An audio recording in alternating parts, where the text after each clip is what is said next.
Hello दोस्तों, कैसे हैं आप सब। चलिए तो अब जो है हम अपना नेक्स्ट एएस स्टार्ट करते हैं। हम एएस 20 कंप्लीट कर चुके हैं, जिसके मैं नोट्स भी प्रोवाइड कर चुका हूँ टेलीग्राम पे। ठीक है, जिसकी लिंक भी मैंने आपको जो है कम्युनिटी सेक्शन में डाली थी ताकि आपको एक नोटिफिकेशन मिल जाए। वैसे टेलीग्राम ज्वाइन कर रखा है तो आपको पीडीएफ ऑलरेडी मिल चुकी होगी। और मैंने यूट्यूब पे भी आपको कम्युनिटी सेक्शन में इन्फॉर्म कर दिया था कि भाई नोट्स पहुँच चुके हैं, आप लिंक पे क्लिक करिए और नोट्स डाउनलोड करिए। ठीक है, अब एस 17 हम स्टार्ट करने जा रहे हैं, जिसका नाम है सेगमेंट रिपोर्टिंग। और एक इसी के साथ एक और इन्फॉर्मेशन दे दूं कि आपको ये एएस आपको याद रखने पड़ते हैं, मतलब कि सेगमेंट रिपोर्टिंग मतलब कि एस 17। जैसे आपके टैक्सेशन में सेक्शंस आते हैं, सेक्शन 2, सेक्शन 3, ठीक है, सब सेक्शन। इस तरीके से आपको यहाँ पे भी इस तरीके के ही चीज़ें हैं कि S 17 segment reporting, S 20 EPS, ठीक है, अर्निंग पर से, इस तरीके की चीज़ें। लेकिन टैक्सेशन में क्या होता है कि सेक्शन जो है आप मैक्सिमम ट्राई करिए, याद रहता है तो ठीक है, वरना फिर सेक्शन की ज़रूरत नहीं होती। अगर आप मेंशन नहीं करते तो आप चल जाता है, मतलब कि एक्सपेक्टेशन नहीं होती आपके पास से कि आप सेक्शन मेंशन करें। लेकिन यहाँ पे एएस आपको याद रखने होंगे। मैक्सिमम ट्राई करिए कि एएस आपको याद हो। अगर याद नहीं रहता तो फिर भी ठीक है, तो फिर आप एएस की मेंशन करने की ज़रूरत नहीं है, लेकिन ट्राई करिए कि आपको एएस जो है वो याद हो जाए। एएस 17 सेगमेंट रिपोर्टिंग, यहाँ पे आपको जो है बड़ा ही सिंपल एएस है, जो मैं आपको यहाँ पे नोट्स के थ्रू पढ़ाऊँगा। लीजिए, मैंने आपका ये हेडिंग भी डाल दिया है कि एएस 17 सेगमेंट रिपोर्टिंग। अब देखिए, यहाँ पे बड़ा ही सिंपल है। आपको मैं डायरेक्टली फोकस करूँगा कि मैं अब डायरेक्टली प्रैक्टिकल क्वेश्चन पे आऊँ। ठीक है, सीधी सी बात है, एएस में आपके जो एएस आपकी ये प्रैक्टिकल बेस है, मतलब कि मोस्टली यहाँ पे प्रैक्टिकल क्वेश्चन पूछे जाते हैं, आपके इलुस्ट्रेशन कवर होते हैं। तो उस तरीके से ही लेके चलूँगा। आपको ये नोट्स भी मैं आपको टेलीग्राम पे प्रोवाइड कर दूँगा, और रिवीजन टाइम पे ये नोट्स आपको पढ़ना बहुत ज़रूरी होगा अगर आपने ये वीडियोस देखे तो। ठीक है, अगर ये वीडियोस देखे हैं तभी आपको नोट्स की बातें समझ में आएगी। ठीक है, क्योंकि मैं साथ साथ आपको ये बातें भी समझाता जा रहा हूँ कि किस तरीके से हम यहाँ पे नोट्स बना रहे हैं। वरना पहले से ही मैं नोट्स बना के आपको समझा सकता हूँ, लेकिन मैं आपको सामने ही नोट्स आपको प्रिपेयर करवाऊँ तो आपको ज़्यादा बेटर अंडरस्टैंडिंग रहेगी कि ये शब्द हमने क्यों लिखा था, कैसे लिखा था, जैसे कि। ठीक है, चलिए तो यहाँ पे सेगमेंट रिपोर्टिंग में सबसे पहले देखिए, सेगमेंट रिपोर्टिंग का मतलब क्या होता है और क्यों एएस है। तो सेगमेंट रिपोर्टिंग का मतलब होता है कि हमारा सेगमेंट हमें पहचानने होते हैं। सेगमेंट में मैं बाद में आऊँगा, सबसे पहले सेगमेंट को सेगमेंट ही रहने देते हैं, उसके बाद सेगमेंट को समझते हैं। देखिए, सेगमेंट को हमें यहाँ पे पहचानने होते हैं कि हमारा कौन सा सेगमेंट बिजनेस का है। ठीक है, कि बिजनेस का कौन सा सेगमेंट जो है वो इम्पोर्टेंट है, मतलब कि वहाँ पे हमारा, फॉर एग्जांपल मैं बात करूँ बिजनेस। ठीक है, फॉर एग्जांपल मैं बात करूँ बिजनेस है कोई, ठीक है, मल्टीपल प्रोडक्ट बेच रहा है। ठीक है, प्रोडक्ट 1, P1, P2, P3। ठीक है, तो ये बिजनेस को पता होता है कि भाई इनकी कौन सी प्रोडक्ट सबसे ज़्यादा डिमांडिंग है, मतलब कि कौन सी प्रोडक्ट इनके लिए सबसे ज़्यादा इम्पोर्टेंट है, कौन सी कम इम्पोर्टेंट है और कौन सी सबसे कम इम्पोर्टेंट है। इस तरीके की बातें हर एक बिजनेस को पता होती है और पता लगाना पड़ता है, ताकि वो कस्टमर फोकस कर पाए कि भाई कौन से कस्टमर है जो हमारी ये प्रोडक्ट को खरीद रहे हैं, कितने कस्टमर है जो हमारी ये प्रोडक्ट को खरीद रहे हैं, और कौन सी प्रोडक्शन पे हमें ज़्यादा फ़र्क पड़ सकता है अगर उसका प्रोडक्शन हम कम करें तो। ठीक है, अब सीधी सी बात है, सबसे ज़्यादा अगर डिमांडिंग प्रोडक्ट है उसकी, अगर हम जो है प्रोडक्शन कम करेंगे तो प्रॉफिट कम कमाएंगे। ठीक है, उससे तो हमें ज़्यादा प्रोडक्शन में डालना चाहिए। ये सारी चीज़ें हमें पता होनी चाहिए, तब जाके हम जो है यहाँ पे अच्छे से प्रॉफिट कमा सकते हैं, बिज़नेस को आगे बढ़ा सकते हैं। तो यहाँ पे जो आपकी सबसे ज़्यादा इम्पोर्टेंट है सेगमेंट, उसकी आपको रिपोर्टिंग करनी होती है। ठीक है, अब रिपोर्टिंग करने का तरीका भी हम यहाँ पे पढ़ेंगे। सबसे पहले सेगमेंट के बारे में पढ़ते हैं, उसके बाद मैं आपको बताऊंगा कि रिपोर्टिंग किस तरीके से करनी होती है और कब रिपोर्टिंग करनी होती है। ठीक है, सबसे पहले सेगमेंट के बारे में देखिए। सेगमेंट आपके जो है दो तरीके के होते हैं। ठीक है, टाइप ऑफ सेगमेंट की बात करें सबसे पहले, तो यहाँ पे टाइप्स ऑफ सेगमेंट। ठीक है, तो टाइप्स ऑफ सेगमेंट की बात करें तो दो टाइप के होते हैं सेगमेंट। सबसे पहले मैं कहूँ कि पहला आपका टाइप बन जाता है बिजनेस सेगमेंट और एक जियोग्राफिकल सेगमेंट। ठीक है, तो पहला होता है आपका यहाँ पे दो टाइप्स के सेगमेंट होते हैं। ठीक है, यहाँ पे बिजनेस सेगमेंट और दूसरा है आपका जियोग्राफिकल सेगमेंट। ठीक, दो तरीके के आपके पास में सेगमेंट है। ठीक है, बिजनेस सेगमेंट और जियोग्राफिकल सेगमेंट। अब ध्यान से सुनिए, बिजनेस सेगमेंट का मतलब होता है कि हम अपनी प्रोडक्ट पे फोकस कर रहे हैं। बिजनेस सेगमेंट का मतलब होता है कि फोकस हम किस पे कर रहे हैं, बेस्ड ऑन प्रोडक्ट। ठीक है, बेस्ड ऑन, मैं एक एक करके दोनों ही समझाऊंगा, आप चिंता ना करें। ठीक है, बेस्ड ऑन प्रोडक्ट। ठीक है, और जियोग्राफिकल सेगमेंट का मतलब होता है based on area, based on area. तो सबसे पहले मैं आपको समझाता हूँ कि इन चीज़ों का मतलब क्या है। देखिए, सबसे पहले तो मैंने कहा कि आपको सेगमेंट देखने पड़ते हैं कि कौन सा सेगमेंट पे आपका फोकस है। ठीक है, तो सेगमेंट दो तरीके के होते हैं, एक बिजनेस सेगमेंट, एक जियोग्राफिकल सेगमेंट। आपको यहाँ पे पहचानना होता है कि आपका जियोग्राफिकल सेगमेंट है या फिर बिजनेस सेगमेंट है। देखिए, मैं दोनों ही समझाता हूँ। सबसे पहले तो मैंने एग्जाम्पल वही दिया जो मैंने, एक बिजनेस है, ठीक है, जिनकी मल्टीपल प्रोडक्ट्स है, P1 है, P2 है, ठीक है, P3 है, और ये प्रोडक्ट पे फोकस करते हैं, मतलब कि ज़्यादा से ज़्यादा प्रोडक्ट बेचते हैं, बहुत मल्टीपल प्रोडक्ट है, और यहाँ पे चेक करते हैं कि कौन सी डिमांड ज़्यादा है, कौन सी डिमांड कम है, और कौन सी इनके लिए सेगमेंट ज़्यादा इंपॉर्टेंट है, ये वगैरह। ठीक है, तो हम यहाँ पे कह सकते हैं कि ये जो बिज़नेस की बात करी वो बिज़नेस सेगमेंट की है। ठीक है, वो सेगमेंट कौन सा है, बिजनेस सेगमेंट, मतलब कि वो प्रोडक्ट पे फोकस करता है, इनके पास मल्टीपल प्रोडक्ट है और प्रोडक्ट पे फोकस करता है कि कौन सी प्रोडक्ट हमारे कस्टमर को आकर्षित कर रही है। ठीक है, अब मैं दूसरा एग्जांपल देता हूँ कि जहाँ पे बिजनेस है।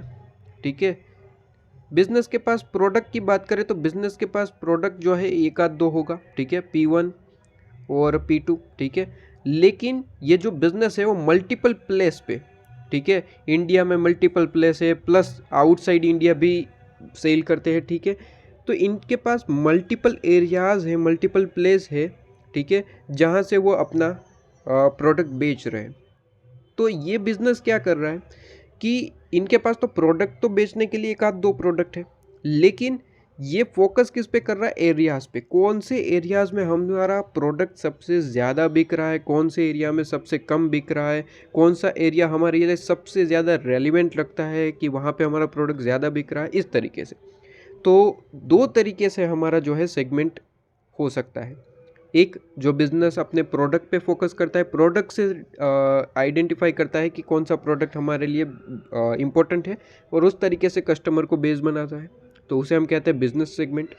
और जो प्रोडक्ट पे नहीं बल्कि एरिया वाइज डिफाइन करता है, सेगमेंट आइडेंटिफाई करता है, मतलब कि कस्टमर पे फोकस करता है कि इस एरिया में कस्टमर हमारे ज़्यादा है, इस एरिया में थोड़े से कम है, इस एरिया में कंपेरेटिवली मीडियम है, वगैरह वगैरह, तो उसे हम कहते हैं जियोग्राफिकल सेगमेंट। ठीक है, यह हमें आइडेंटिफाई नहीं करने होते, आपको बिल्कुल चिंता नहीं करनी है।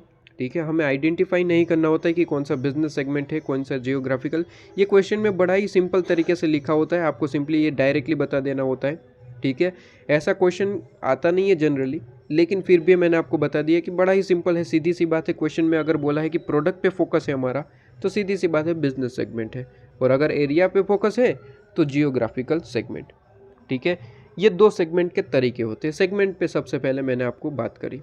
अब मैं धीरे धीरे आऊँगा रिपोर्टिंग पे कि कब रिपोर्टिंग करना होता है, कैसे रिपोर्टिंग करना होता है। ठीक है, अब देखिए यहाँ पे इसके बाद आपको सबसे पहले सेगमेंट आइडेंटिफिकेशन करना पड़ता है। ठीक है, सेगमेंट आइडेंटिफाई होने के बाद आपको कुछ यहाँ पे चीज़ें करनी होती है, जो मैं यहाँ पे डायरेक्टली आपको मॉड्यूल में बता दूँ, बिकॉज ये इतने इम्पोर्टेंट नहीं रखते। ठीक है, मैं डायरेक्टली आपको यहाँ पे बता दूँ कि ये चीज़ कहाँ पे है। देखिए, ये रही सेगमेंट, आप आइडेंटिफाई कर लेते हैं, उसके बाद आपको इसको रिपोर्टिंग करना होता है कि भाई आपका जो रिपोर्टेबल है या फिर नहीं। सबसे पहले मैं वो बता दूं, फिर मैं आपको जो है मॉड्यूल में लेके चलता हूँ। सबसे पहले तो आपने आइडेंटिफिकेशन कर लिया कि भाई से आपका कौन सा सेगमेंट है, बिजनेस है या फिर ये है, ठीक है। इसके बाद आप देखिए, इसके बाद आपको क्या करना होता है, सेगमेंट तो आइडेंटिफाई कर दिया। अब सेगमेंट को आप देखिए कि कौन से सेगमेंट में जो आपकी प्रोडक्ट है, प्रोडक्ट वाइज है, एरिया वाइज है, तो आप उनको आइडेंटिफाई कीजिए कि कौन सा रिपोर्टेबल है, ठीक है। अब जैसे मैं ये कहता हूँ कि कौन सा रिपोर्टेबल है ये आइडेंटिफाई कीजिए, तो तुरंत आपके दिमाग में एक क्वेश्चन आता है कि ये आइडेंटिफाई करना कैसे है, मतलब कि कैसे पता चलेगा कि ये रिपोर्टेबल है या फिर नहीं है। तो बड़ा ही सिंपल होता है, देखिए identification method of segment reporting. तो सबसे पहले यहाँ पे देखते हैं, लीजिए मैंने यहाँ पे लिख दिया identification of reportable segment. Segment reportable कैसे आइडेंटिफिकेशन करेंगे, तो देखिए इसकी डिफरेंट मेथड होती है। सबसे पहली मेथड की बात करें तो यहाँ पे सबसे पहली मेथड है मेथड नंबर 1, जो आपका इलस्ट्रेशन नंबर आई थिंक 1 है, ठीक है। वो आपको ये हेल्प करेगा ये मेथड समझने में। मेथड का नाम है लिमिट मेथड, लिमिट्स मेथड, ठीक है, लिमिट्स मेथड। इसमें क्या होता है कि आपको सिंपली एक लिमिट दे दी गई है, अगर उस लिमिट से ऊपर आपका जो है सेगमेंट का जो अमाउंट है वो चला जाता है तो सिंपली वो रिपोर्टेबल है, अगर नहीं जाता तो रिपोर्टेबल नहीं है, ठीक है। अब वो क्या लिमिट है, तो देखिए यहाँ पे कहा गया है कि आप क्या करें, सेगमेंट में देखिए कि सेगमेंट का सबसे पहले रेवेन्यू देखिए, ठीक है, सेगमेंट रेवेन्यू देखिए, ठीक है। सेगमेंट रेवेन्यू में आप क्या देखिए कि क्या उसका जो टोटल रेवेन्यू है, टोटल जो रेवेन्यू है, रेवेन्यू सेगमेंट का, ठीक है, टोटल रेवेन्यू जो सेगमेंट का है वो क्या 10%, ठीक है, 10% या फिर उससे ज़्यादा है, ठीक है, 10% या फिर उससे ज़्यादा, 10% या फिर उससे ज़्यादा है, ये मैं कहूँगा। 10% भी है तो भी रिपोर्टेबल है, उससे ज़्यादा है तो भी रिपोर्टेबल है। क्या ये चीज़ क्लियर है? 10% या फिर उससे ज़्यादा, ठीक है। फिर मैं कहूँगा कि चलिए ये रेवेन्यू नहीं जा रहा है तो आप दूसरा ऑप्शन में देता हूँ, सेगमेंट की असेट देखिए। सेगमेंट में काफ़ी सारी असेट होगी ना, प्रोडक्ट बना रहे हैं आप या फिर एरिया वाइज, तो एरिया डिफरेंट एरिया में डिफरेंट असेट आपकी पड़ी होगी ना, तो वो असेट की बात करते हैं। तो सेगमेंट असेट की बात करते हैं। सेगमेंट असेट सब में 10% है, कोई चिंता नहीं है, यहाँ पे याद रखने वाली कोई बात ही नहीं है, ठीक है, सब में 10% है। कहता है कि टोटल असेट जो है, ठीक है, टोटल असेट का आप क्या करें, उसका 10% करिए, ठीक है, और फिर देखिए कि क्या 10% या फिर उससे ज़्यादा यहाँ पे असेट है। जिस भी सेगमेंट में आपका 10% या फिर उससे ज़्यादा असेट है वो रिपोर्टेबल है, ठीक है। मैं क्वेश्चन लूँगा तब आपको समझ में आएगा, अभी आप सिर्फ और सिर्फ सुनिए, कुछ यहाँ पे दिमाग लगाना नहीं है, क्योंकि क्वेश्चन के साथ ही ये समझ आ सकता है, उससे पहले नहीं, ठीक है। तो मैं क्वेश्चन के साथ ही यहाँ पे समझाऊँगा, यहाँ पे सिर्फ और सिर्फ आपको यहाँ पे नोट डाउन करना है और कुछ नहीं। मैं तीसरा ऑप्शन देता हूँ कि अगर ये भी नहीं हुआ तो सेगमेंट आपको मैं कहूँगा रिजल्ट, सेगमेंट रिजल्ट, ठीक है, ये चेक करिए। सेगमेंट रिजल्ट का मतलब होता है आपको पीएनएल चेक करना है, ठीक है। आपको total of PNL, total of PNL, profit and loss, ठीक है, प्रॉफिट एंड लॉस चेक करना है। उसका 10% या फिर उससे ज़्यादा अगर सेगमेंट चला जाता है तो वो रिपोर्टेबल है। इस पर मैं क्वेश्चन लूँगा, उसके बाद ही आपको समझ में आएगा, ठीक है। देखिए यहाँ पे मैं आपको इलस्ट्रेशन 1 पढ़ाना चाहूँगा, ठीक है। यहाँ पे आपको जो है इस पॉइंट के लिए इलस्ट्रेशन नंबर 1 पढ़ाना चाहूँगा, जो आप इस पॉइंट को, बहुत ही सिंपल है, एग्ज़ाम में आ चुका है ये क्वेश्चन, ठीक है, ये एग्ज़ाम में आ चुका है। आइए इलस्ट्रेशन नंबर 1 देखते हैं, उसके बाद ही आपको समझ में आ जाएगा सारी चीज़ें। देखिए इलस्ट्रेशन नंबर 1 क्या कहता है। इलस्ट्रेशन नंबर 1, इलस्ट्रेशन नंबर 1 कहता है कि एक चीफ अकाउंटेंट है स्पोर्ट लिमिटेड की, और कुछ इन्फॉर्मेशन आपको दे रखे, और आपको कहता है कि 6 सेगमेंट है, ठीक है। यहाँ पे आपको दे रखा है MNOPQR, ठीक है, इस तरीके से। और आपको जो है इन सेगमेंट की तीनों चीज़ें गिवन है, ठीक है, असेट कितनी है सेगमेंट में रिजल्ट कितना है, रिजल्ट का मतलब P&L कितना है, ठीक है, और आपको रेवेन्यू भी गिवन है, तीनों चीज़ें गिवन है। ओके, इसके बाद कहता है कि चीफ अकाउंटेंट है यहाँ पे जो स्पोर्ट लिमिटेड के, वो आपको कह रहा है कि इनके ओपिनियन के हिसाब से तो जो सेगमेंट M है और N है अलोन शुड बी रिपोर्टेबल, ये दो ही रिपोर्टेबल है, इनका ये मानना है, ठीक है, ये जो चीफ अकाउंटेंट है। अब आपसे ये पूछा जा रहा है कि is he justifies in his view, discuss आप करिए। तो बहुत ही ज़्यादा सिंपल है, जो मैंने आपको यहाँ पे नोट्स लिखवाए, यहाँ पे याद रखिएगा ये एनी ऑफ है, ठीक है, तीनों में से कोई एक भी आप फॉलो कर लेते हैं तो आपका ये सेगमेंट रिपोर्टेबल हो जाता है, एनी। यहाँ पे बहुत ही ज़्यादा सिंपल सा पॉइंट है। अब देखिएगा, सिंपली आपको क्या करना है, सबसे पहले सेगमेंट असेट की बात करें तो सेगमेंट असेट में मैंने क्या कहा, सेगमेंट अगर असेट से देख रहे हो तो टोटल असेट का 10% ले लो, ठीक है, टोटल असेट का 10%, टोटल असेट का मतलब होता है इन सब का टोटल, ठीक है, 40, 80, 30, 20, 20, 10, आपको टोटल ऑलरेडी क्वेश्चन में गिवन है, बढ़िया बात है, नहीं गिवन होता तो टोटल लगा लेते, 200 आ रहा है, जो 200 आ रहा है ना, 200 का 10% करना है इंटू 10%, कितना आएगा 20, ठीक है। सिंपली अब क्या करना है, ये जो 10% आया 10% या फिर उससे ज़्यादा होगा तो वो रिपोर्टेबल होगा, ठीक है, मतलब ये जो 10% आपका कितना आंसर है 20, तो जो भी सेगमेंट में आपका 20 या फिर 20 से ज़्यादा होगा अमाउंट, यहाँ पे इन लाख अमाउंट है, ये भूलना नहीं है कि 20 लाख या फिर उससे ज़्यादा, 20 लाख भी है तो भी वो रिपोर्टेबल है, ठीक है। तो यहाँ पे देखते हैं कि कौन कौन सी चीज़ें रिपोर्टेबल है। सबसे पहले M रिपोर्टेबल है असेट के हिसाब से, तो हाँ जी रिपोर्टेबल है, क्योंकि 20 लाख से ऊपर अमाउंट है, तो हाँ जी ये रिपोर्टेबल है। इसके बाद 80 ऑब्वियसली यस, 30 यस, 20 यस, ठीक है, 20 है या फिर उससे ज़्यादा है रिपोर्टेबल है, 20 यस, 10 नो, ये रिपोर्टेबल नहीं है, ठीक है। तो असेट के हिसाब से देखा जाए तो असेट के हिसाब से सारे ही रिपोर्टेबल है सिवाय R, ठीक है, R रिपोर्टेबल नहीं है। ओके, इसके बाद सेगमेंट रिजल्ट की मैं बाद में बात करता हूँ, सबसे पहले सेगमेंट रेवेन्यू की बात करना चाहूँगा। सेगमेंट रेवेन्यू में भी सेम 10% याद रखना है, सब में ही 10% है। सेगमेंट रेवेन्यू की बात करें तो टोटल रेवेन्यू का 10% कीजिए, जो भी आंसर आता है वो अमाउंट या फिर उससे ज़्यादा अमाउंट है तो रिपोर्टेबल है।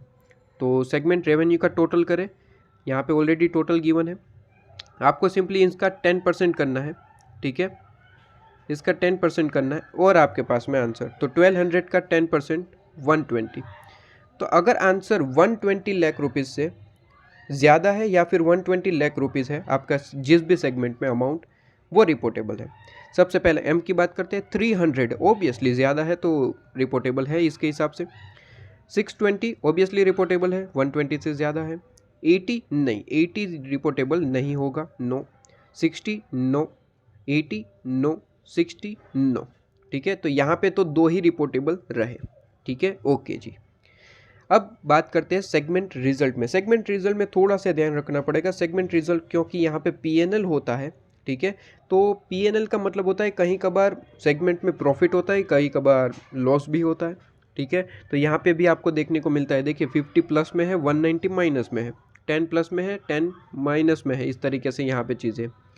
तो यहाँ पे क्या होता है कि इसका टोटल जो है हमारे लिए कोई रेलिवेंस नहीं रखता, ये जो आपको टोटल गिवन होता है ये टोटल हमारे लिए रेलिवेंट नहीं रखता, ठीक है, इसे कैंसिल करना पड़ता है क्योंकि यहाँ पे प्लस और माइनस दोनों ही चीज़ें आपको गिवन होती है। तो यहाँ पे क्या करना होता है, इसके लिए आपको थोड़ी सी वर्किंग करनी पड़ती है। क्या वर्किंग करनी होती है, देखिए यहाँ पे आपको जो प्रॉफिट है, मतलब कि प्लस आंसर प्रॉफिट है, ठीक है, प्रॉफिट का टोटल अलग करना है और लॉस का टोटल अलग करना है। प्रॉफिट का सबसे पहले टोटल कर लेते हैं, तो यहाँ पे 50 प्रॉफिट है तो 50, ठीक है, 50 प्लस 10 प्लस 10 प्लस 10 प्लस 10 और ये 30 भी प्रॉफिट में है तो प्लस 30, तो यहाँ पे टोटल प्रॉफिट कितना है 100 लाख, ठीक है, ओके।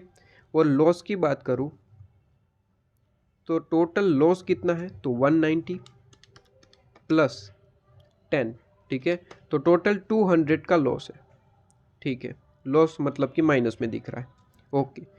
तो इस तरीके से आप देखिए तो टोटल लॉस 200 है और प्रॉफिट 100 है, मतलब कि आंसर आपका -100 आ रहा है, जो है कि आपको यहाँ पे दिखाई दे रहा था, ठीक है। अब आपको क्या करना होता है, प्रॉफिट का टोटल अलग कर दिया, लॉस का टोटल अलग कर दिया, आपको इसका 10% लेना होता है। इसका 10% करिए, इसका 10% करेंगे इंटू 10%, तो यहाँ पे आपका आंसर आएगा 10, ठीक है, 10 लाख रुपीज़। ओके, और यहाँ पे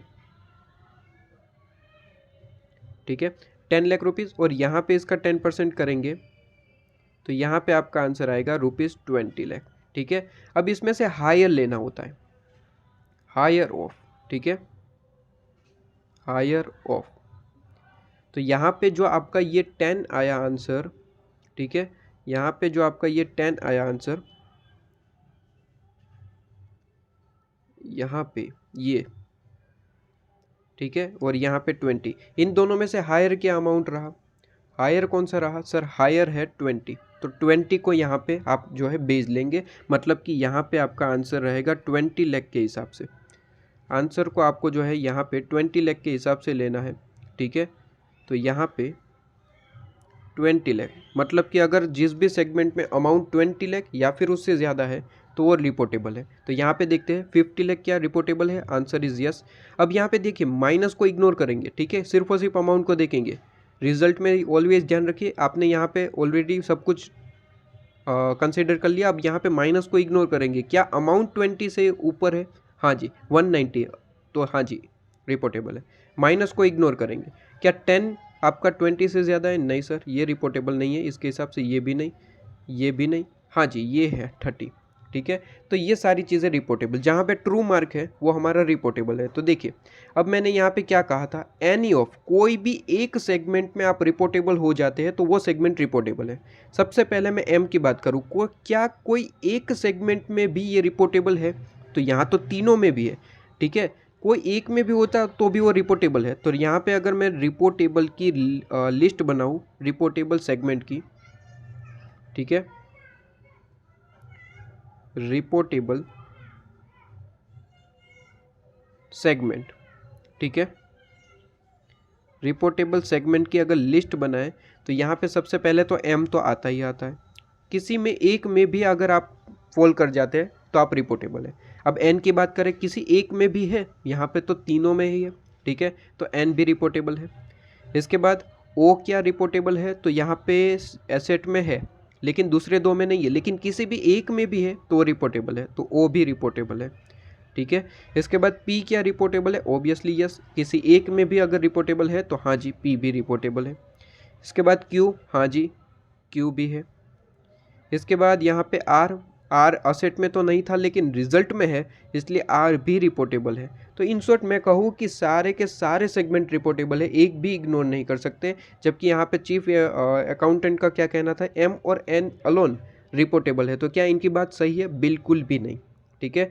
तो देखिए सबसे पहले यहाँ पे एएस का आंसर लिखेंगे, तो आंसर कैसे लिखना होता है, सबसे पहले आपको कुछ इन्फॉर्मेशन लिखना होता है कि भाई सेगमेंट दो तरीके के होते हैं, business segment, geographical. Business segment का मतलब आपको समझाना है, ठीक है, बिजनेस सेगमेंट मतलब कि जो प्रोडक्ट बेस्ड होता है, जियोग्राफिकल मतलब कि आपको क्या हो, एरिया वाइज। इसके बाद आपको समझाना है ये चीज़ कि भाई रिपोर्ट जो आप करते हैं तो कौन से बेस पे, तो यहाँ पे आपका जो रूल है वो आपको समझाना है कि भाई सेगमेंट रिपोर्टिंग इस तरीके से होती है, 10% या फिर उससे ज़्यादा है रेवेन्यू असेट में, रिजल्ट का मतलब आप पीएनएल, टोटल पीएनएल का 10%, ये चीज़ लिखने के बाद यहाँ पे एज इट इज़ आपको नहीं लिखना होता, मैंने आपको जो है शॉर्ट में समझा है, यही आप जो है पूरे सेंटेंस में लिख के आइए, आपके पूरे नंबर पक्के हैं, ठीक है। इसके बाद लास्ट में आप ये रिपोर्टिंग ये भी लिखेंगे कि रिपोर्टेबल सेगमेंट क्या है, तो ये भाई सारे के सारे रिपोर्टेबल सेगमेंट है, और क्यों है, तो ये सारी इन्फॉर्मेशन भी आप कैलकुलेशन भी दिखानी होती है, ठीक है, ये कैलकुलेशन भी दिखाएंगे, ठीक है। और फिर लास्ट में आप जो है अपना कंक्लूजन देंगे कि सारे के सारे जो है सेगमेंट, ये कोई भी एक एटलीस्ट वन जो है आपके सेगमेंट जो रूल है उसमें फॉल करते हैं, इसलिए सारे के सारे जो सेगमेंट है वो रिपोर्टेबल है, ठीक है। तो यहाँ पे वही चीज़ लिखिए, देखिए लास्ट लाइन एक बार जरूर से पढ़िए, बाकी सब ना पढ़े तो ठीक है, मैंने आपको जो बताया ऊपर नोट्स में लिखवाया वही लिखना है, लास्ट लाइन एक अच्छे से पढ़ लीजिए।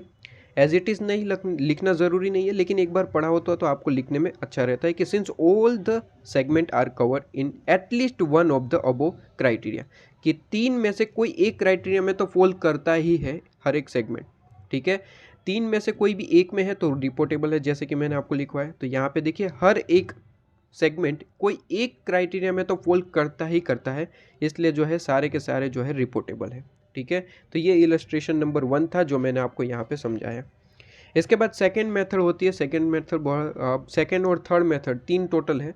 सेकेंड और थर्ड बड़ी ही लॉजिकल और सीधी सी बात है, इसमें कोई यहाँ पे मेथड नहीं है। बेसिकली आपको मैं लिखवाता हूँ, उसके बाद आप खुद कहेंगे कि ये क्या मेथड नहीं है। ठीक है, देखिए सेकेंड मेथड है method number 2, comparative method. Comparative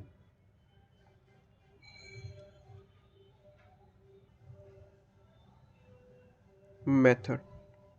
ठीक है, कंपेरेटिव मेथड। अब यहाँ पे कोई भी, ये ही इंपॉर्टेंट था जो मैंने आपको मेथड नंबर 1 पढ़ा है। यहाँ पे अब कोई इंपॉर्टेंट नहीं, ये बस थियोरिकली आपको याद रखना है बस, और कुछ नहीं।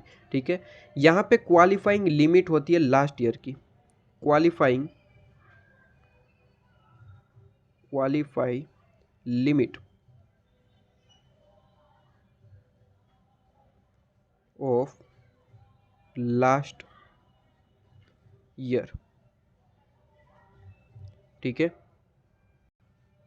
इसमें क्या होता है कि जो सेगमेंट प्रीवियस ईयर में रिपोर्टेबल था वो इस ईयर में भी रिपोर्टेबल कर दिया जाता है। मतलब कि फॉर एग्जांपल प्रीवियस ईयर में आपने लिमिट मेथड से जो है कैलकुलेशन की थी, और जो जो आपके सेगमेंट रिपोर्टेबल थे, ठीक है, हालांकि प्रेजेंट ईयर में, जो आप करंट ईयर की बात कर रहे हैं, करंट ईयर में क्राइटेरिया आप नहीं देखते, मैच हो रही है नहीं हो रही है, हो सकता है नहीं भी हो रही है, लेकिन जो प्रीवियस ईयर में रिपोर्टेबल था इस ईयर भी रिपोर्टेबल कर दिया जाता है। इसे हम कहते हैं कंपेरेटिव मेथड। मतलब कि करंट ईयर में देखना ही नहीं है कि क्या वो क्राइटेरिया को मैच कर रहा है, 10% से ज़्यादा है, कम है, नहीं है, नहीं देखते।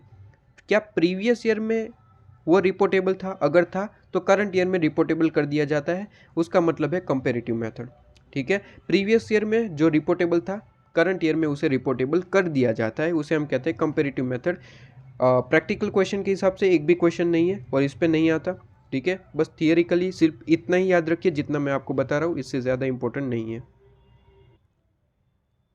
थर्ड मेथड की बात करें तो बड़ी ही सिंपल सी मेथड है और जनरल मेथड है, लॉजिकल मेथड है। कहता है चॉइस मेथड, आप जैसे चाहे। ठीक है, चॉइस मेथड।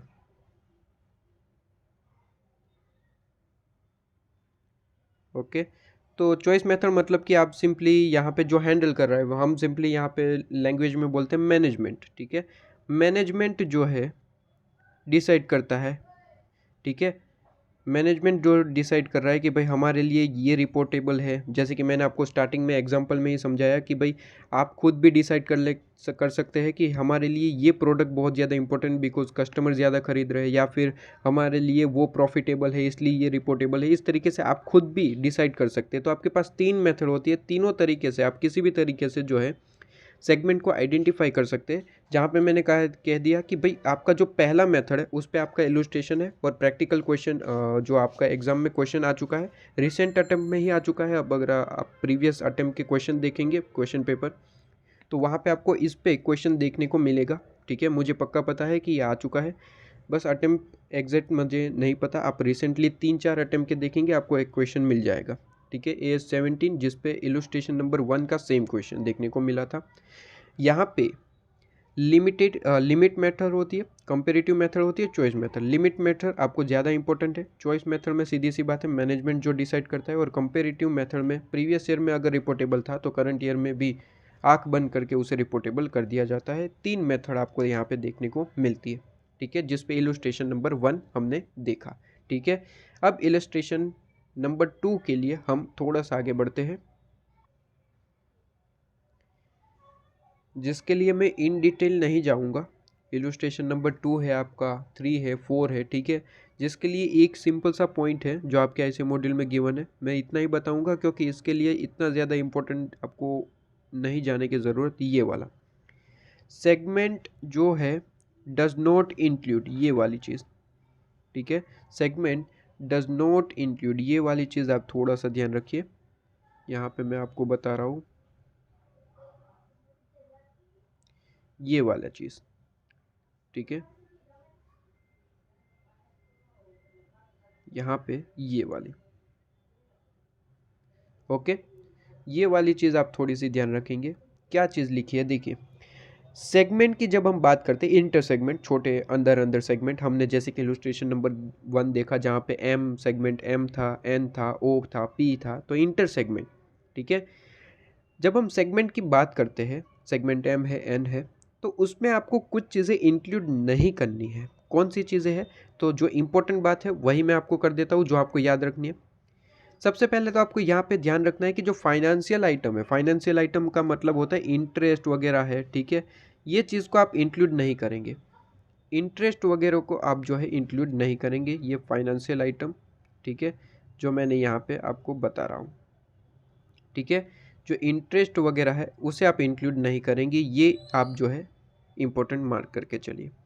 इसके बाद आपको ध्यान रखना है कि किसी भी तरीके का जो लॉस होता है, ठीक है, एक्सटिंग्विश किया, मतलब कि आपने जो अपना राइट है वो छोड़ दिया, या फिर आपने जो है किसी भी और तरीके से आपको लॉस हो रहा है, ठीक है, तो वो आप इग्नोर करके चलेंगे। ठीक है, तो उस तरीके के loss on sale of investment है, ठीक है, loss on extinguishment of depth है, ठीक है, इतनी चीज़ें याद रखिए। तो ये आपको इग्नोर करना है। Plus most important, income tax expense को आप जो है यहाँ पे इंक्लूड नहीं करेंगे, अगर इंक्लूड है तो माइनस करेंगे। इस पे इलस्ट्रेशन लूँगा तब आपको समझ में आएगा, अभी सिर्फ और सिर्फ आपको सुनना है। ठीक है, और इसके बाद आपको एक और चीज़ याद रखनी है, हेड ऑफिस का एक्सपेंस, ये इंपॉर्टेंट चीज़ है। हेड ऑफिस का जो एक्सपेंस है वो आपको इग्नोर करना है सेगमेंट के अंदर।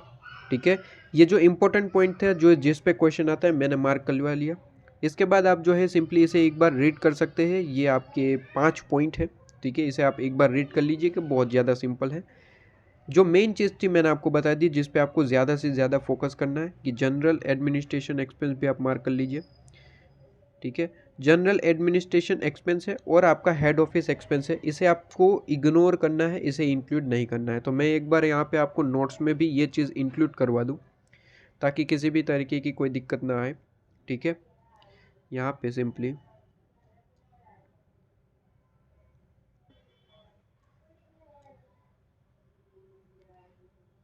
segment does not include,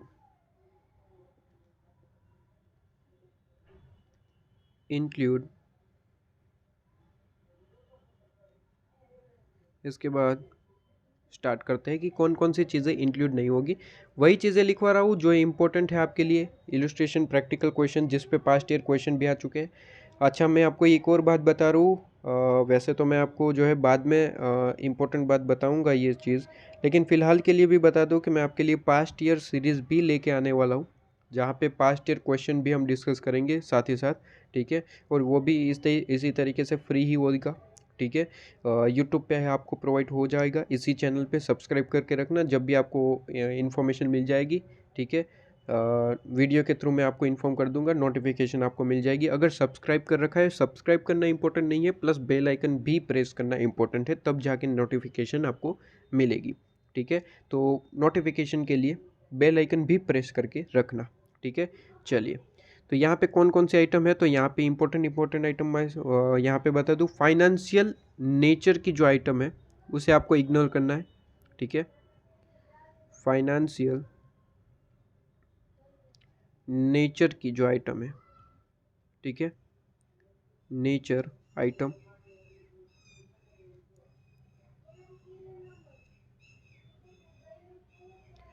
financial nature की जो आइटम्स है उसे इग्नोर करना है। ठीक है, फॉर एग्जांपल हम कहें इंटरेस्ट, बेस्ट एग्जांपल है इंटरेस्ट, ये फाइनेंशियल चीज़ें है, इंटरेस्ट वगैरह।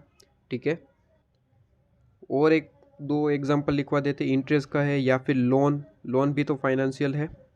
ठीक है, और एक चीज़ लिखवा दे, एडवांसेस। ठीक है, एडवांसेस, तो ये सारी चीज़ें फाइनेंशियल आइटम है, जिसे आपको इग्नोर करना है। अगर क्वेश्चन में गिवन है तो इसे इंक्लूड नहीं करना है सेगमेंट के अंदर। इसे मैं आपको क्वेश्चन के थ्रू पढ़ाऊंगा, आपको समझ आएगा। इसके बाद आपको second cheese, loss on sale of investment. अगर सेल ऑफ इन्वेस्टमेंट में कोई लॉस होता है, ठीक है, loss on sale of investment, अगर इन्वेस्टमेंट आपने सेल किया, और उस पर कोई लॉस हुआ तो उसे आप यहाँ पे इंक्लूड नहीं करेंगे सेगमेंट के अंदर, उसे इग्नोर करेंगे, ठीक है। और थर्ड चीज़ आप very important income tax expense, जिस पे क्वेश्चन आएगा, ठीक है, इस पे अगर क्वेश्चन आता है तो इनकम टैक्स एक्सपेंस आपको डेफिनेटली गिवन ही होगा, जिसे आपको इग्नोर करना है, इनकम टैक्स एक्सपेंस, ठीक है। इनकम टैक्स एक्सपेंस जो है वो इम्पोर्टेंट इसलिए है क्योंकि क्वेश्चन में कहीं ना कहीं इससे रिलेटेड बातें लिखी होती है। अगर आपको ये चीज़ पता है कि भाई इनकम टैक्स एक्सपेंस को इंक्लूड नहीं करना है, तब आपको जो है रिलैक्सेशन मिलेगा, ठीक है।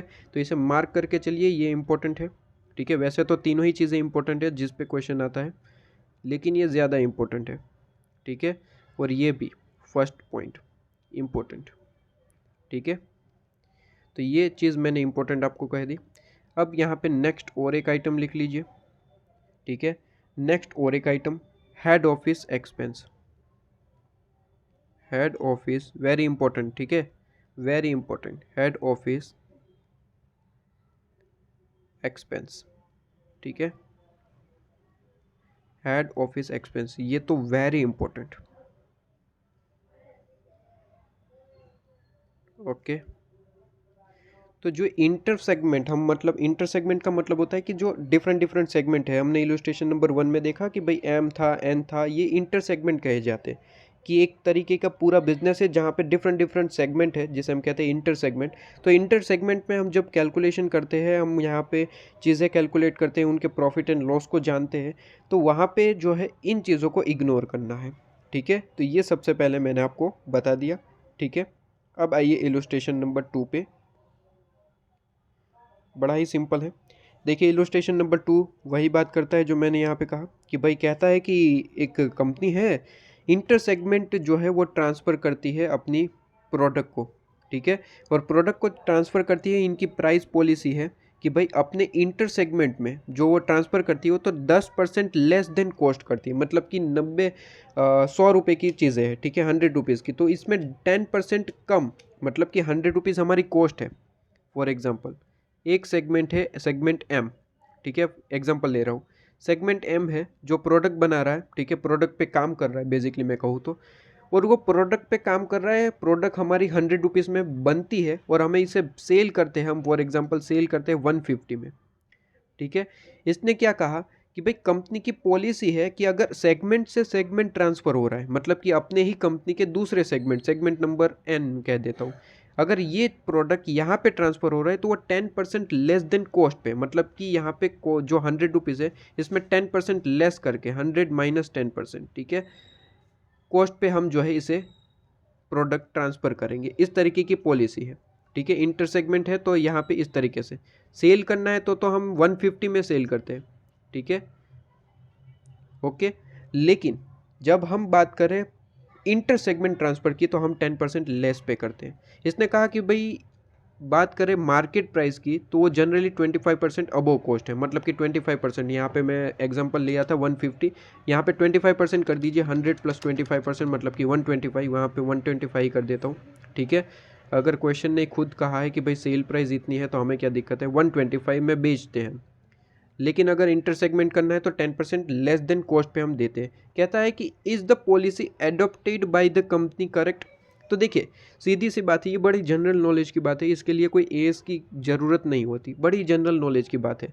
आप अपना बिजनेस चला रहे हैं और बिजनेस के अंदर डिफरेंट डिफरेंट डिपार्टमेंट है, डिफरेंट डिफरेंट मैं कहूँ सेगमेंट है।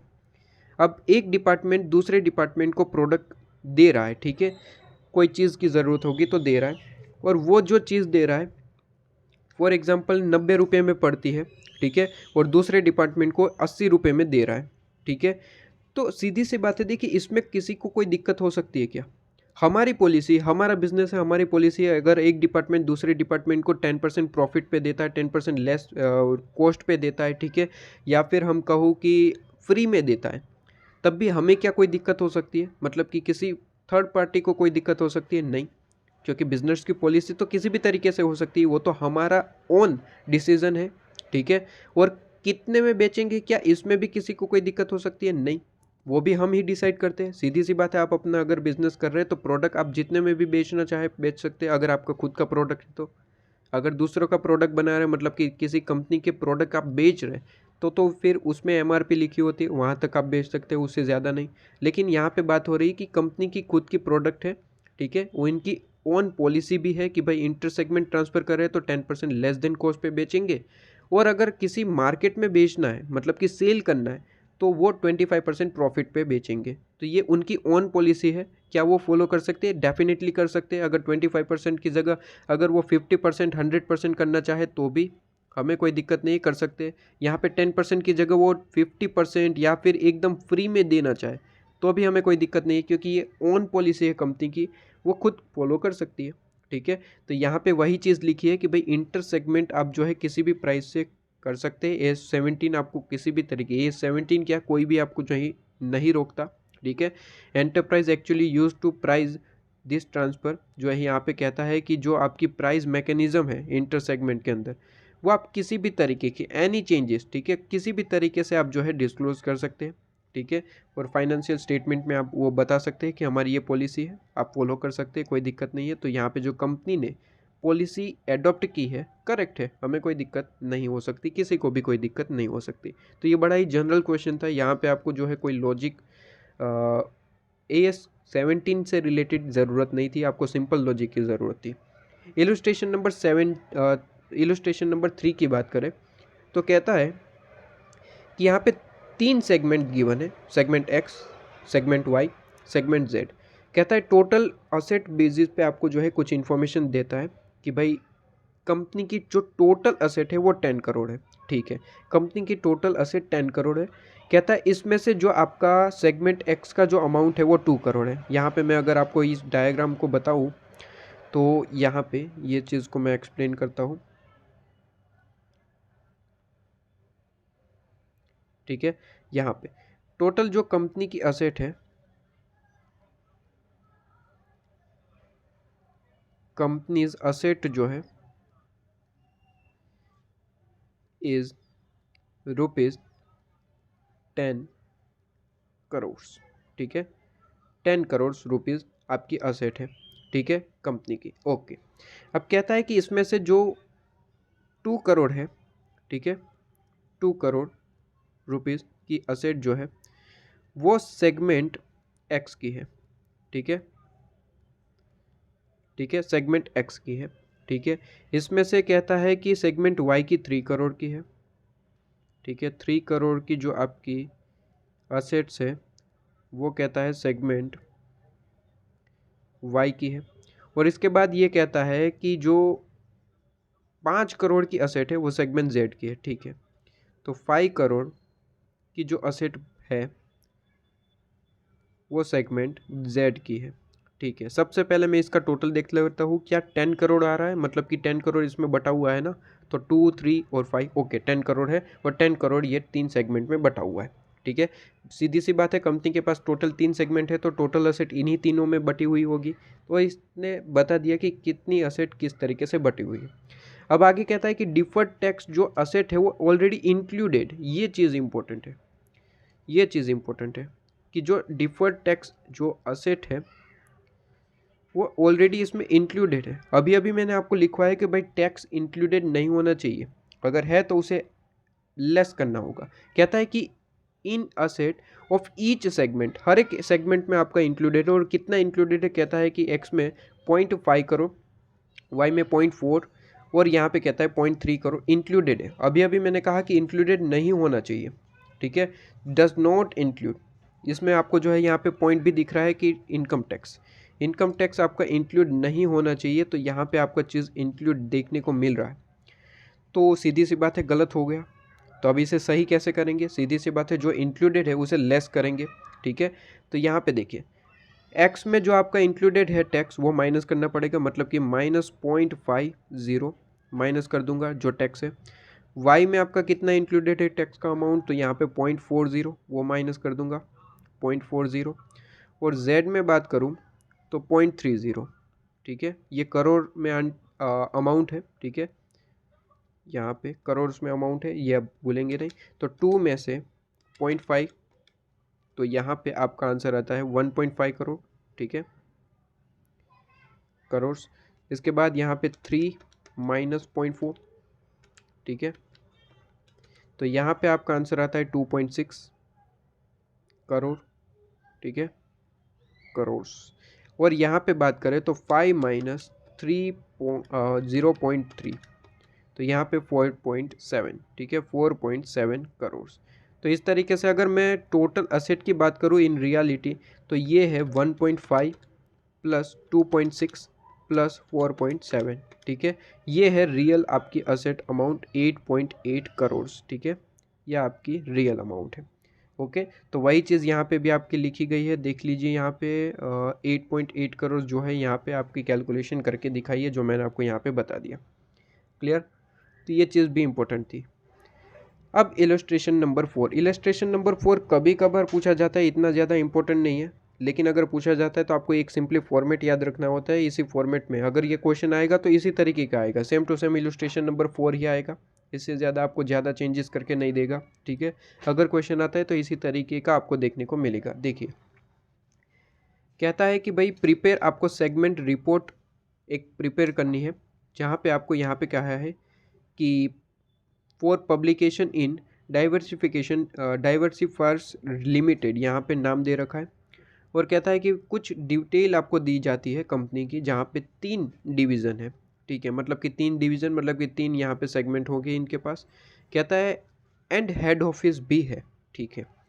आगे कहता है कि यहाँ पे एक एफ शॉप डिवीज़न है, इसके बाद बीबी, ठीक है, ब्राइट बार, जो भी नाम आप नाम रखें, नाम तो चेंज होते रहेंगे, एग्जाम में भी आपको अगर ये क्वेश्चन आता है तो नाम तो चेंज होंगे डिवीज़न के, ठीक है। और फिटिंग मतलब कि एफ डिवीज़न, ठीक है।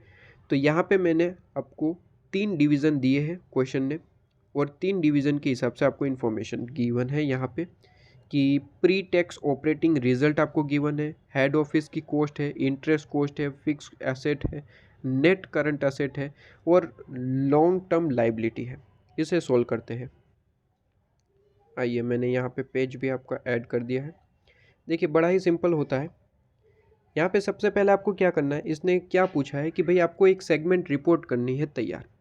अब सेगमेंट रिपोर्ट 2 तरीके से हो सकती है, एक तो कंसोलिडेटेड मतलब कि सबका मिक्स, और एक हो सकता है आपका सेगमेंट। यहाँ पे इसने बताया नहीं, वैसे बताता है कि भाई इंटर सेगमेंट आपको प्रिपेयर करना है या फिर कंसोलिडेट, तो हम दोनों ही कर देते हैं। एग्जाम में जो भी आए दोनों ही सिंपल होता है, बेसिकली टोटल ही करना होता है, ऐसा कोई यहाँ पे बड़ा चीज़ नहीं है, ठीक है। आइए मैं कराता हूँ, आपको बहुत ही ज़्यादा सिंपल लगेगा।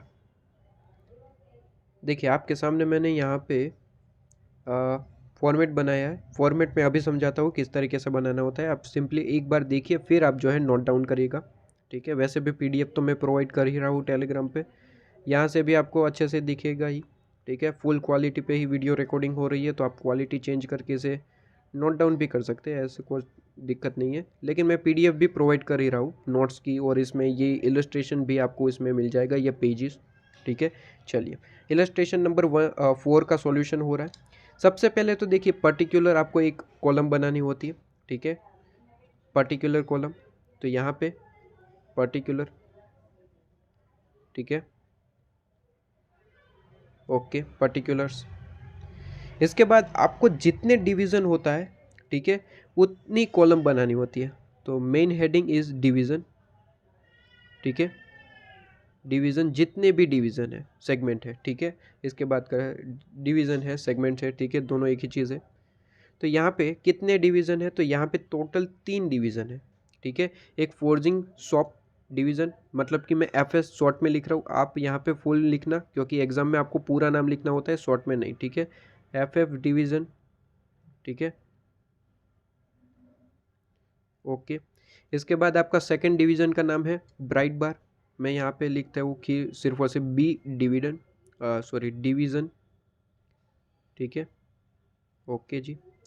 इसके बाद आपका थर्ड है फिटिंग, एफ डिवीज़न में लिख देता हूँ सिर्फ और सिर्फ डिवीज़न, ठीक है, ओके। 3 डिवीज़न का नाम लिख दिया, 3 कॉलम आपको बनानी थी जो हमने यहाँ पे बना दी, ठीक है। इस तरीके से ही आपको जो है फॉर्मेट बनाना है, तो यहाँ पे इस चीज़ को याद रखिएगा, ओके। चलिए, यहाँ पे क्रॉस लाइन ड्रॉ कर देते हैं, ओके।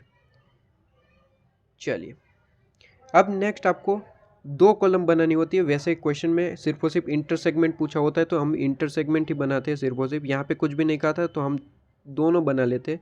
एक होता है इंटर सेगमेंट, ठीक है, इंटर सेगमेंट, और एक होता है कंसोलिडेशन, ठीक है, कंसोलिडेट।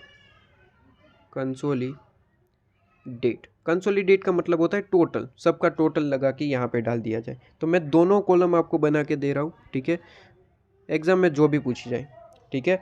अगर एग्जाम में कुछ भी नहीं कहा जाए तो सीधी सी बात है दोनों ही कॉलम बनानी पड़ेगी, क्योंकि आपका स्टडी मैट में जो है दोनों कॉलम गिवन है, इंटर सेगमेंट और कंसोलिडेटेड टोटल, ठीक है। तो दोनों ही गिवन है तो आपको भी दोनों ही लिखनी पड़ेगी। अगर कुछ भी नहीं कहा है, अगर कहा है कि भाई इंटर सेगमेंट बनाइए या फिर कंसोलिडेट बनाइए तो फिर उतना ही करना है, लेकिन अगर कुछ भी नहीं कहा तो दोनों ही कॉलम बनानी पड़ेगी, ठीक है। आइए अब स्टार्ट करते हैं। देखिए हमारे पास आपको पता ही है कि सेगमेंट में कितनी रिपोर्टिंग होती है, कितनी तरीके की रिपोर्टिंग होती है भाई, 3 तरीके की, एक रेवेन्यू, असेट और रिजल्ट बेस। तो हमें इतने ही बनाने हैं यहाँ पे हेडिंग। सबसे पहले असेट की बात करते हैं। तो यहाँ पे देखिए सबसे पहले देखिए यहाँ पे जो जो चीज़ें गिवन होती है, सबसे पहले रिजल्ट की बात करी गई है। ऐसा ज़रूरी नहीं आप किसी भी फॉर्म में बना सकते, पहले असेट ले लीजिए, पहले रिजल्ट ले लीजिए। यहाँ पे मैं जो इन्फॉर्मेशन गिवन होती है उसके बेस पे चलता हूँ। सबसे पहले तो देखिए आपको यहाँ पे एक फॉर्मेट याद रखना होगा। सबसे पहले स्टार्टिंग आप कहाँ से करेंगे, ऑलवेज रेवेन्यू से स्टार्ट करेंगे, ठीक है, अच्छा लगेगा। सबसे पहले आपको टोटल सेल लिख लेनी है, टोटल सेल, ठीक है। आपको यहाँ पे सेल्स गिवन है, ठीक है। तो टोटल सेल्स कितनी है, बहुत ही ज़्यादा सिंपल है, टोटल सेल लिखते हैं, ठीक है, टोटल, या फिर आप यहाँ पे जो वर्ड गिवन है उसी तरीके से ही लिख सकते हैं, टोटल रेवेन्यू, ठीक है। रेवेन्यू लिखे, सेल लिखे, दोनों एक ही वर्ड है, रेवेन्यू लिखिए, ठीक है। टोटल रेवेन्यू, टोटल रेवेन्यू कितना है, तो यहाँ पे अगर मैं डिवीज़न एफएस की बात करूँ, मतलब कि फोर्जिंग शॉप, तो यहाँ पे कहता है 10,800 है, ठीक है, इसका रेवेन्यू इतना है, टोटल रेवेन्यू, ठीक है, अभी टोटल रेवेन्यू लिख रहे हैं। इसके बाद यहाँ पे आपका जो है रेवेन्यू बी डिवीज़न का है 345, ओके 345, और आपका जो है थर्ड डिवीज़न 270 टोटल रेवेन्यू है, ठीक है, ये टोटल रेवेन्यू है। टोटल रेवेन्यू का मतलब होता है ये टोटल कॉलम में चला जाएगा, मतलब कि कंसोलिडेट, इंटर सेगमेंट रेवेन्यू नहीं है, टोटल है, ठीक है। तो टोटल कॉलम में आपको लिखना होता है, तो 10,800 प्लस 345 प्लस 270, तो ये टोटल आ रहा है 11,415, ठीक है। अब कंसोलिडेटेड में यहाँ पे मैं 11,415 लिखने ही जा रहा था, ताकि मुझे याद आया कि ऑलवेज ध्यान रखिए कि कंसोलिडेटेड में डबल टाइम एंट्री नहीं कर सकते। अब सर यहाँ पे डबल टाइम एंट्री क्या हो रही है, तो देखिए यहाँ पे कहा है कि हम सेल कर रहे हैं, एक एफएस डिवीज़न दूसरे डिवीज़न को सेल कर रहा है। अब सीधी सी बात समझिएगा, कंसोलिडेटेड का मतलब होता है कि हर एक डिवीज़न का पीएनएल बैलेंस शीट एक ही कॉलम में, एक ही बैलेंस शीट में इंक्लूड कर रहे हैं, मतलब कि हर एक का पीएनएल हम एक ही पीएनएल में इंक्लूड कर रहे हैं।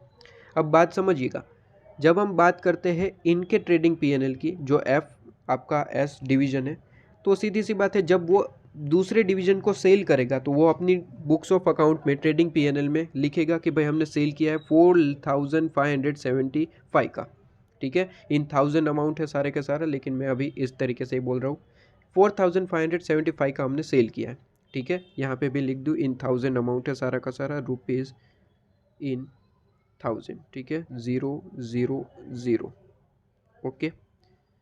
चलिए, तो यहाँ पे जो है सेल दिख रहा होगा भाई, इनकी तो ट्रेडिंग पीएनएल में सेल दिख रहा होगा ना कि भाई सेल हमने किया है इनको इतने का, हाँ जी सर। अब देखिए कंसोलिडेशन में क्या होगा, कंसोलिडेशन में सबका टोटल लिखेगा, ठीक है। तो सीधी सी बात है, जब बी डिवीज़न अपनी बुक्स में परचेज दिखाएगा, सीधी सी बात है इतने की परचेज दिखाएगा कि भाई हमने एफएस से लिया था, और ये हमें सेल दिखाएगा। अब आमने सामने अमाउंट तो ये फिट टूस हो जाएगा, मतलब कि आमने सामने अमाउंट्स क्रॉस, मतलब कि माइनस हो जाएगा, सीधी सी बात है, एक डेबिट हो रहा है एक क्रेडिट हो रहा है आमने सामने, तो ये ज़ीरो हो जाएगा सर, बिल्कुल ज़ीरो हो जाएगा। कंसोलिडेटेड में इसका क्या कोई रेलेवेंस बनता है, नहीं सर, कोई रेलेवेंस नहीं बनता, क्योंकि ये एक तरफ डेबिट दिख रहा है, एक तरफ क्रेडिट दिख रहा है, अमाउंट आमने सामने ज़ीरो हो जाता है। कहीं ना कहीं मैं क्या ये कह सकता हूँ कि इंटर सेगमेंट जो आपने सेल करी है उसका कोई रेलिवेंस नहीं है कंसोलिडेटेड में। कंसोलिडेटेड में मतलब कि हम टोटल बनाते हैं, कंसोलिडेटेड का मतलब होता है टोटल।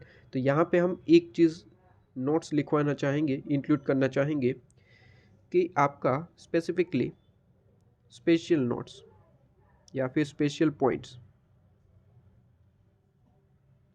स्पेशल पॉइंट्स, ठीक है, फॉर आप इलस्ट्रेशन नंबर 4, ठीक है। ये चीज़ आप लिख लीजिए साथ में। सबसे पहले तो देखिए कंसोलिडेट,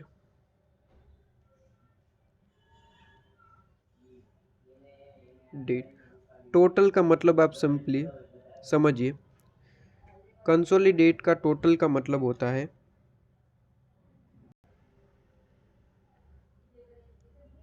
टोटल बेस, ठीक है। टोटल बेस मतलब कि डिफरेंट डिफरेंट जो है हम सेगमेंट बना रहे हैं उनके पीएनएल होते हैं, तो इनका एक ही पीएनएल हो बनाया जाता है, ठीक है। सारे के सारे सेगमेंट का एक ही पीएनएल ट्रेडिंग बैलेंस शीट बनाया जाता है, जिनमें तीनों के टोटल जो है यहाँ पे डाले जाते हैं, ठीक है। तो कंसोलिडेटेड का मतलब आपको समझ में आया कि हर एक सेगमेंट का डिफरेंट डिफरेंट इनकी पीएनएल बैलेंस शीट होती है, आपको पता है। कंसोलिडेटेड का मतलब होता है कि एक ऐसा पीएनएल बनाया जाए जहाँ पे तीनों की चीज़ों को इंक्लूड कर लिया जाए, ठीक है। अब यहाँ पे ध्यान रहे कि हम जो है कंसोलिडेटेड में यहाँ पे अगर मैं कहूँ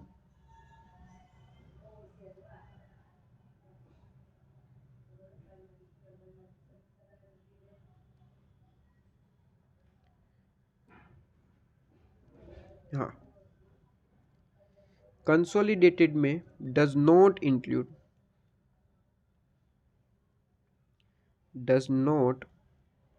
इंक्लूड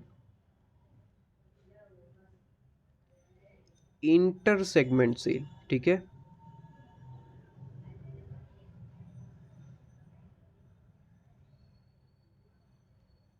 जो आप अंदर है अंदर, ठीक है, डिपार्टमेंट टू डिपार्टमेंट अगर आप सेल करें तो इसे इंक्लूड नहीं किया जाता। इसका मैं लॉजिक भी आपको बता चुका हूँ कि आमने सामने जो अमाउंट है वो माइनस हो जाता है, तो इंटर सेगमेंट सेल इसमें इंक्लूड नहीं होगा। तो सबसे पहले मुझे क्या करना होगा, इसमें से इंटर सेगमेंट सेल को माइनस करना होगा। कितना इंटर सेगमेंट सेल है वो मुझे इसमें से लेस करना होगा, ठीक है। तो आइए सबसे पहले मैं इसमें से इंटर सेगमेंट सेल माइनस कर देता हूँ। तो माइनस यहाँ पे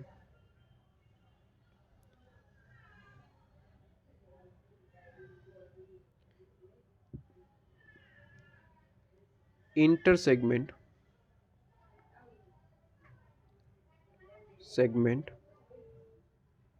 सेल, ठीक है।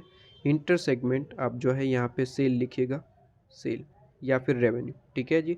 ओके, तो इंटर सेगमेंट सेल या फिर रेवेन्यू कितना है, तो इंटर सेगमेंट की बात करें तो ये 10,800 में आपका 4,575, ठीक है, 4,575 ये इंटर सेगमेंट है। इसके बाद बी डिपार्टमेंट की बात करें तो यहाँ पे इंटर सेगमेंट है क्या, सेल टू एफ डिवीज़न, हाँ जी, इसमें 45 का इंटर सेगमेंट है, ठीक है जी।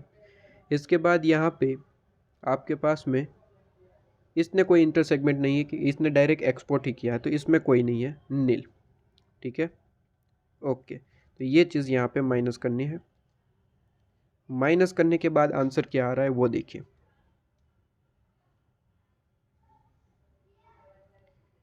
यहाँ पे माइनस करने के बाद आपका आंसर आ रहा है 10,800 में से इंटर सेगमेंट हटा दिया तो यहाँ पे आपका आंसर आ रहा है 6,225, यहाँ पे 300 और यहाँ पे पूरे का पूरा 270। अब यहाँ पे वो अमाउंट है, ये अमाउंट वो है जिसमें इंटर सेगमेंट नहीं है, मतलब कि इसका टोटल कंसोलिडेटेड में जाएगा, ठीक है। तो 6,225 प्लस 300 प्लस 270, तो ये टोटल आ जाता है 6,795, जो यहाँ पे चला जाएगा कंसोलिडेटेड में 6,795, ठीक है।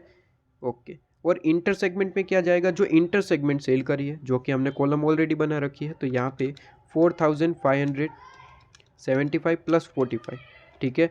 तो इंटर सेगमेंट में क्या जाएगा, जो इंटर सेगमेंट आपने करा है यहाँ पे 4620, और इन दोनों का टोटल करेंगे तो टोटल सेल के इक्वल आ जाएगा। टोटल सेल कितनी है, तो आप टोटल लगाइए सबका, टोटल सेल के इज इक्वल टू ये अमाउंट आ जाएगा। क्लियर, ख़त्म कहानी। चलिए, तो ये आपका कौन सा था, ये रेवेन्यू सेगमेंट की बात करी हमने। ये आपको जो है इंफॉर्मेशन के लिए बता रहा हूँ, यहाँ पे लेके, यहाँ से लेके यहाँ तक, ठीक है। ये हमने किसकी बात करी, यहाँ पे हमने बात करी है रेवेन्यू सेगमेंट की, सेगमेंट रेवेन्यू, सेगमेंट रेवेन्यू। ये आपकी इन्फॉर्मेशन के लिए, आपको एग्जाम में नहीं लिखना है ये चीज़, ये आपकी इन्फॉर्मेशन के लिए इसकी सेगमेंट रेवेन्यू है, ठीक है। ओके, इसके बाद आपका जो है नेक्स्ट किसके बारे में बात कर रहे हैं, अब यहाँ पे रिजल्ट वगैरह के बारे में बात कर रहे हैं। तो चलिए रिजल्ट के बारे में लिख लेते हैं। आप कोई भी कॉलम बना सकते हैं सबसे पहले, ऐसा कुछ नहीं यहाँ पे ज़रूरी, मैं रिजल्ट के बारे में बना लेता हूँ। तो रिजल्ट के बारे में कहता है कि भाई प्री टैक्स ऑपरेटिंग रिजल्ट आपको ऑलरेडी गिवन है, ठीक है। टैक्स नहीं है इसमें, प्री टैक्स है, तो हम ऑब्वियसली यहाँ पे हमने पढ़ा है कि भाई टैक्स को एक्सक्लूड ही करना होता है, ठीक है, टैक्स को लेना ही नहीं होता है, और गिवन भी नहीं है, तो बड़ी अच्छी बात है। चलिए, तो pre tax result, operating result पूरा लिखेगा, कहता है कि आपका 240 है यहाँ पे, 240, इसके बाद 30, और यहाँ पे 12 है माइनस, ठीक। तो ये प्री टैक्स अमाउंट है। इसके बाद रिजल्ट से रिलेटेड और कोई इन्फॉर्मेशन, रिजल्ट मतलब कि पीएनएल से रिलेटेड कोई प्रॉफिट, कोई लॉस नहीं, इससे रिलेटेड और कोई इन्फॉर्मेशन नहीं है, ठीक है जी। यहाँ पे हेड ऑफिस का रीअलोकेशन है, उसके बाद में हम देखते हैं। सबसे पहले इसका टोटल यहाँ पे डायरेक्ट कंसोलिडेटेड में चला जाएगा, ठीक है। कंसोलिडेटेड में आपका कितना है, 240 प्लस 30 माइनस 12 है, तो कंसोलिडेटेड में 258 चला जाएगा, 258, ठीक है। ओके, तो ये चीज़ क्लियर। और इंटर सेगमेंट तो हमारा यहाँ पे कोई प्रॉफिट एंड लॉस है ही नहीं, तो यहाँ पे भी कोई अमाउंट नहीं। इंटर सेगमेंट तो तब आएगा जब वो क्लियरली बोलेगा कि हमने इंटर सेगमेंट सेल करी है, या फिर इंटर सेगमेंट कोई सेल करी है, उसमें प्रॉफिट इतना है, लॉस इतना है, तब जाके हम यहाँ पे लिखेंगे। यहाँ पे कोई कॉलम आंसर है ही नहीं। इसके बाद आपको कहता है कि हेड ऑफिस कॉस्ट रीअलोकेट। मैंने यहाँ पे आपको क्लियरली बताया था कि भाई हेड ऑफिस का एक्सपेंस जो है वो इंक्लूड नहीं करना है, ठीक है। कब, सेगमेंट के अंदर, मतलब कि इंटर सेगमेंट में इंक्लूड नहीं होगा, कंसोलिडेटेड में ओबियसली होगा, ठीक है। तो यहाँ पे हेड ऑफिस जो है, हम यहाँ पे प्रॉपर वर्ड यूज़ करें तो प्रॉपर वर्ड यहाँ पे लिखा जाता है अनअलोकेटेड, ठीक है। यहाँ पे आप हेड ऑफिस ही लिख सकते हैं, हेड ऑफिस, ऑफिस एक्सपेंस, ठीक है। हेड ऑफिस एक्सपेंस कहता है कितना है, 72 36 36, लेकिन यहाँ पे आप नहीं लिखेंगे, इसने ओबियसली आपके डिपार्टमेंट वाइज गिवन है, डिवीज़न वाइज गिवन है, लेकिन हम नहीं लिखेंगे, गलती नहीं करेंगे। हेड ऑफिस कभी भी आपका जो है यहाँ पे इंडिविजुअली नहीं आएगा, ठीक है। इंटर सेगमेंट में आपको इंक्लूड नहीं करना है इसे डैश, लेकिन टोटल बेसिस पे जब हम काम करेंगे, टोटल बेसिस पे तो सारी चीज़ें आएगी, ठीक है। ये जो चीज़ मैंने लिखवाई है इंटर सेगमेंट के लिए, सेगमेंट है, ठीक है, सेगमेंट है, टोटल कंसोलिडेटेड नहीं है, सेगमेंट है। सेगमेंट में आपको इसे इग्नोर करना है, टोटल बेसिस पे तो आपको इसे इंक्लूड करना ही करना है। तो यहाँ पे हेड ऑफिस का खर्चा कितना है, हेड ऑफिस का खर्चा है यहाँ पे टोटल करिए तो 72 प्लस 36 प्लस 36, तो यहाँ पे 144, और ये इनकम है या फिर खर्चा है, ऑब्वियसली सर लिखा है हेड ऑफिस कॉस्ट है, ठीक है, कॉस्ट है मतलब कि खर्चा है, तो माइनस करेंगे। ये आपका रिजल्ट है, मतलब कि ये प्रॉफिट है, प्लस में दिख रहा है, ठीक है। यहाँ पे एक लॉस हुआ था, यहाँ पे प्रॉफिट, तो टोटल प्रॉफिट इतना कमा है जिसमें कॉस्ट इतनी लगी है, और कुछ यहाँ पे गिवन है, जी हाँ, interest cost, interest cost, interest cost, interest cost अभी अभी मैंने पढ़ाया था कि फाइनेंशियल आइटम को इग्नोर करना है सेगमेंट के अंदर, तो सेगमेंट के अंदर क्या इंक्लूड करेंगे, नहीं सर, लेकिन कंसोलिडेटेड में तो इंक्लूड होगा, वो तो सेगमेंट के लिए मैंने लिखवाया था। कंसोलिडेटेड जब टोटल बेस करते हैं तब तो सारे कॉस्ट हमें लेनी पड़ती है। तो इंटर सेगमेंट की क्या टोटल है, तो 6 + 8 + 2, तो यहाँ पे है 16। और ये कॉस्ट है या फिर इनकम है सर, कॉस्ट है मतलब कि खर्चा है, माइनस करना पड़ेगा। इसके बाद कहता है फिक्स असेट। फिक्स असेट मतलब कि अब यह आपका जो है सेगमेंट असेट वाला पार्ट चालू हो गया, तो यहाँ पे बात ख़त्म हो चुकी है। तो ये आपका कौन सा यहाँ पे सेगमेंट था, याद करने के लिए सिर्फ और सिर्फ, एग्ज़ाम में नहीं लिखना है ये चीज़, रेड वाली, ठीक है। बताइए ये कौन सा सेगमेंट था, ये आपका सेगमेंट रेवेन्यू वाला पार्ट था, ठीक है। सेगमेंट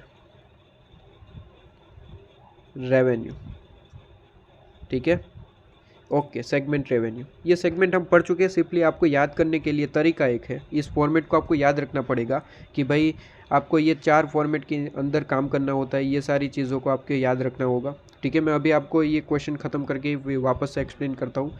तो ये चीज़ का टोटल लगा लीजिए, कितना आंसर आ रहा है इसका।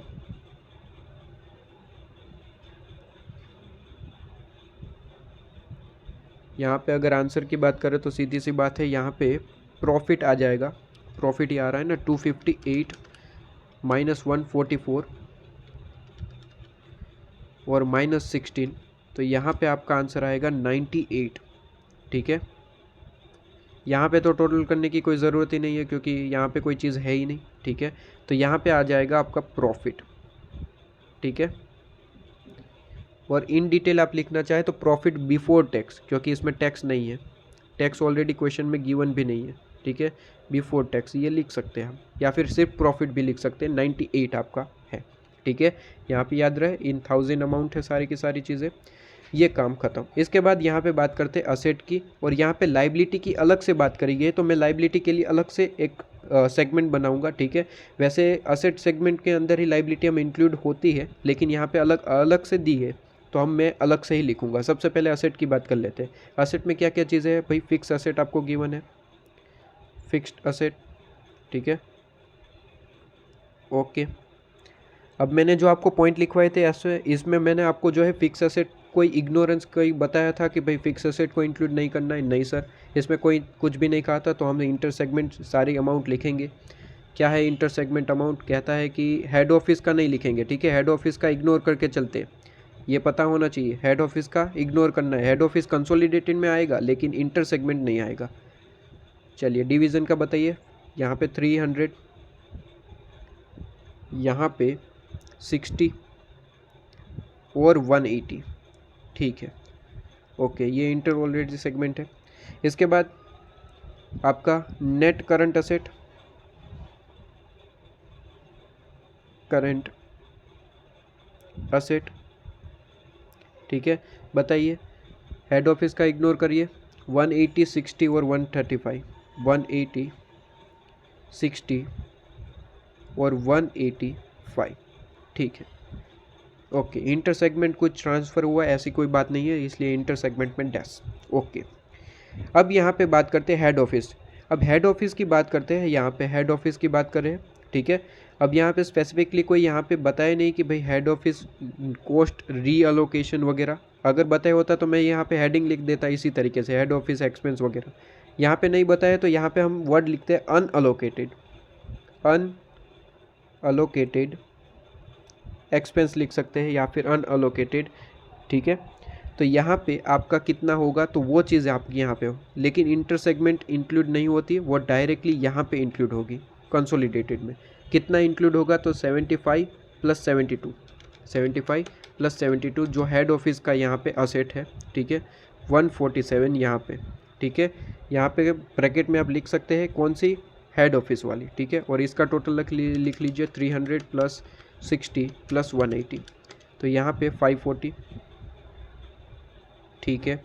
और यहाँ पे 180 + 60 + 185, तो यहाँ पे आपका 425, और सारी की सारी एसेट है, यहाँ पे तो कोई लॉस वगैरह है नहीं, तो सारे के सारे का टोटल आप यहाँ पे लिख लीजिए कितना आ रहा है टोटल। तो टोटल की बात कर लेते हैं, यहाँ पे टोटल की बात करें तो 540 + 425, प्लस 147, ठीक है 147। एक मिनट ज़रा, यहाँ पे 185 नहीं है 135 है, ठीक है हाँ जी 135 है, यहाँ पे 135। ओके, तो इसका टोटल हो जाता है 325। ओके 325, ठीक है। अब इसका टोटल लगाते हैं 540 प्लस 325 प्लस 147, तो इसका आंसर आता है आपका 1062, ठीक है। 540 यहाँ पे 40 है और यहाँ पे 375 है, ओके प्लस 375 प्लस 147, तो यहाँ पे 1062, ठीक है। ये असेट का काम ख़त्म हुआ। और एक यहाँ पे लाइबिलिटी की चीज़ें बाकी रह गई, यहाँ पे हम जो है उसे कंटिन्यू करते हैं थोड़ा सा।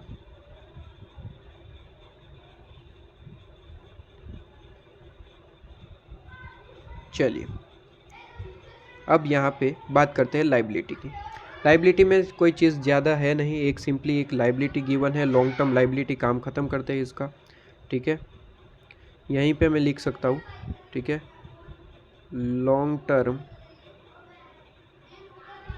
लाइबिलिटी, ठीक है ओके। यहाँ पे देख लेना ज़रा, जगह कम है।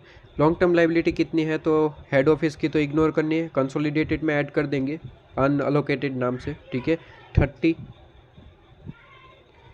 15 और 180, 15 और 180, ठीक है। तो यहाँ पे इंटर सेगमेंट में कोई ट्रांसफ़र वगैरह नहीं है। अनअलोकेटेड हेडिंग देके,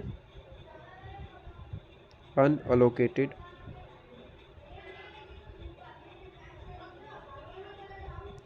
ठीक है, अनअलोकेटेड हेडिंग देखिए, इंटर में कुछ नहीं आएगा, सेगमेंट में कुछ नहीं आएगा, यहाँ पे डायरेक्टली कितना है 57, यहाँ पे 57 ऐड हो जाएगा, ठीक है। और यहाँ पे 30, 15 और 180, तो इसका टोटल आता है 225, 225, ठीक है। अब यहाँ पे लाइबिलिटी का टोटल लगाओ 225 प्लस 57, तो ये टोटल आपकी लाइबिलिटी कितनी बनती है, ठीक है। यहाँ पे लाइन ड्रॉ कर देते हैं इस तरीके से।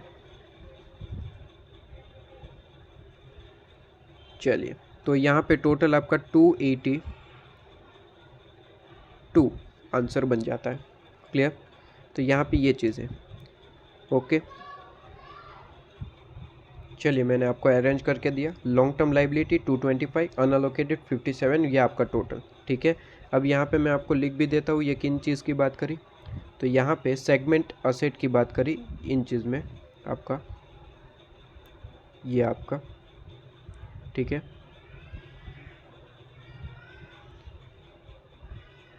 ये याद रखने का, रेड वाला जो आपका है वो याद रखने के लिए ये सिर्फ और सिर्फ सेगमेंट एसेट की बात कर दी, ठीक है। और यहाँ पे जो है ये चीज़ आपका, ये बेसिकली असेट में ही होता है लेकिन अलग से गिवन होता है, तो हमें इसे अलग से भी लिखना पड़ता है, ठीक है। ये है आपका सेगमेंट लाइबिलिटी, ठीक है, सेगमेंट लाइबिलिटी। चलिए, काम ख़त्म। याद करने के लिए ध्यान रखिए, कॉलम ऊपर नीचे कर सकते हैं, लेकिन मेरे ख्याल से आपको पहले ऑलवेज रेवेन्यू लिखना है, फिर आगे पीछे किसी भी तरीके से लिखे, कोई दिक्कत नहीं है, लेकिन पहले मुझे यहाँ पे रेवेन्यू ही दिखना चाहिए, ये वेरी इंपॉर्टेंट बात है, ठीक है। क्योंकि स्टार्ट ऑलवेज टोटल रेवेन्यू से आपका सॉल्यूशन स्टार्ट होना चाहिए। टोटल रेवेन्यू कितना है, अगर कोई इंटर सेगमेंट है तो हटा देना, क्योंकि इंटर सेगमेंट का जो टोटल होता है, ठीक है, वो यहाँ पे इंटर सेगमेंट में तो दिखेगा, लेकिन इंटर सेगमेंट का अमाउंट जो है वो कंसोलिडेटेड में नहीं जाता, इसलिए इंटर सेगमेंट हटा के कंसोलिडेटेड में भेज देना। इन दोनों का टोटल ऑलवेज टोटल सेल के इससे इक्वल टू आ जाएगा 4620 प्लस 6795, तो ये टोटल 11,415। और क्वेश्चन में आप टोटल सेल देखेंगे सबकी 10,800 प्लस 345 प्लस 270, तो इनका भी टोटल वही आएगा, ठीक है। तो ये तो सी चीज़ आपको चेक करने के लिए है। फिर इसके बाद चीज़ें यहाँ पे जो गिवन होती है इस तरीके से चलेगा। प्री टैक्स है, टैक्स इंक्लूडेड नहीं है, टैक्स अगर इंक्लूडेड है तो इंटर सेगमेंट में हटा देना, क्योंकि यहाँ पे मैंने लिखवाया कि इंटर सेगमेंट में आपका टैक्स इंक्लूड नहीं होता। ठीक है, ये सारी चीज़ें मैंने आपको लिखवा दी है। तो ये आपका सॉल्यूशन है। ठीक है, आपको इसी फॉर्मेट को याद रखना पड़ेगा, ऐसे फॉर्मेट को याद रखना पड़ेगा कि भाई फॉर्मेट में क्या क्या चीज़ें आती है क्या क्या नहीं। फिर तो आपको जो क्वेश्चन में गिवन होगा इसी तरीके से आपको वैल्यू पुट करनी है। ध्यान रखिए कि बहुत रेयर केस में इस तरीके का क्वेश्चन पूछा जाता है, बाकी इलस्ट्रेशन नंबर 1 है 2 है इस तरीके के क्वेश्चन आते हैं। अगर ये आएगा तो ऐसा ही आएगा, तो सिंपली इसे 2 बार प्रैक्टिस कर लीजिए। सॉल्यूशन आपके सामने मैंने प्रोवाइड कर रखा है। ठीक है, 2 बार प्रैक्टिस कर लेंगे, फॉर्मेट आपके दिमाग में आ जाएगा, और सेम ऐसा ही क्वेश्चन अगर क्वेश्चन आता है तो ऐसा ही क्वेश्चन आपको देखने को मिलेगा जो मैंने आपको प्रोवाइड कर दिया है। ठीक है, तो ये आपका सॉल्यूशन था, और आपका इसी के साथ A17 जो है वो ख़त्म होता है। इलस्ट्रेशन नंबर 5 है, अगर आप देख लेते हैं तो चलिए देख लेते हैं। इलस्ट्रेशन नंबर 5 सिंपल सा पॉइंट है कि कहता है कि एक एम लिमिटेड कंपनी है, इनके पास प्रोडक्ट है। कहता है कि बैटरी एक स्कूटर कार ट्रक में लगती है, ऐसी बैटरी का प्रोडक्ट यहाँ पे बना रहे, और प्लस दूसरी भी है स्पेशलाइज्ड जो आपकी बैटरी है, जो इन्वेंटर आपका जो इन्वर्टर होता है। ठीक है, और यूपीएस में लगती है। ठीक है, इन्वेंटर और आपका जो यूपीएस में लगती है वैसी बैटरी। अब सीधी सी बात समझ में आती है, किसी छोटे बच्चे को भी समझ में आती है कि ये दोनों अलग अलग बैटरी है। सीधी सी बात है, इन्वर्टर में जो लगता है वो बैटरी अलग होती है, कार वगैरह ट्रक में लगती है वो बैटरी अलग होती है। तो 2 अलग अलग प्रोडक्ट है, एक प्रोडक्ट नहीं है। ठीक है, तो कहता है कि यहाँ पे how many segment should it have and why. तो यहाँ पे सीधी सी बात है, 2 सेगमेंट है। एक ऐसा सेगमेंट जहाँ पे स्कूटर का ट्रक की बैटरीज की बात करी गई, एक ऐसा प्रोडक्ट है। दूसरा सेगमेंट है आपका इन्वेंटर और आपका यूपीएस से रिलेटेड बैटरी का सेगमेंट। ठीक है, तो 2 सेगमेंट है, और मैं कहूँ बिजनेस सेगमेंट है, प्रोडक्ट की बात हो रही है, एरियाज़ की नहीं। तो यहाँ पे स्पेसिफिकली हम बिजनेस सेगमेंट का मतलब क्या होता है ये सबसे पहले लिखेंगे। सेगमेंट कौन कौन से होते हैं वो हम लिखेंगे। ठीक है, और उसके बाद हम यहाँ पे बताएंगे कि भाई स्पेशलाइज्ड बैटरीज की बात हो रही है और दोनों अलग अलग बैटरीज है। ठीक है, तो इसके हिसाब से हमें यहाँ पे दिखा देना है कि भाई 2 सेगमेंट बनेंगे और 2 बिजनेस सेगमेंट बनेंगे, जो आपको यहाँ पे देखने को मिलता है। अपने तरीके से आंसर लिख सकते हैं। ठीक है, प्रैक्टिकल में एक बार देख लेते हैं, अगर कोई प्रैक्टिकल में क्वेश्चन है। प्रैक्टिकल में आपको होमवर्क में होते हैं। ठीक है, क्योंकि आपको होमवर्क में ही करने चाहिए एक आध 2 क्वेश्चन। तो A17 के बेस पे क्वेश्चन अगर देखें तो A17 आपका सेगमेंट रिपोर्टिंग,